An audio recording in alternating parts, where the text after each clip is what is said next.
महाविद्यालयातील विद्यार्थ्यांना रुग्णांच्या आजाराच्या फिलिंग असलेल्या सिलिकॉन बॉडीवर प्रॅक्टिकल करताना आता शक्य होणार आहे। मानवाच्या प्रत्येक जनरेशनच्या सिलिकॉन बॉडीचं या लॅबमध्ये इन्स्टॉलेशन करण्यात आलंय। एआयचा वापर करून माणसाला होणाऱ्या प्रत्येक आजाराची तपासणी ही या लॅबमध्ये करण्यात येणार आहे आणि याचाच आढावा घेतलाय आमचे प्रतिनिधींनी। पाहूयात।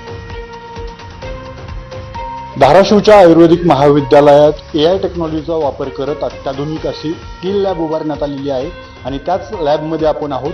आपण पाहू शकतात हे जे काही सिलिकॉन मॉलिक्यूल आहेत याच्या माध्यमातून आता विद्यार्थ्यांना त्यांचं प्रात्यक्षिक करता येणार आहे। जे मानवी शरीरातले वेगवेगळे आजार असतात त्या प्रत्येक आजाराच्या अनुषंगाने या मॉलिक्यूलची निर्मिती केलेली आहे।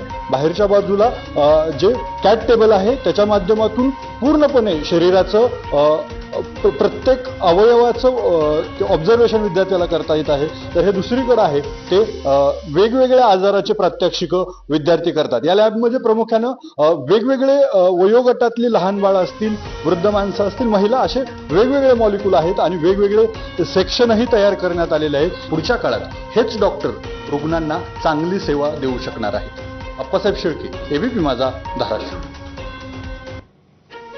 सोलापुरातील माजी आमदार नरसय्या आडम यांच्या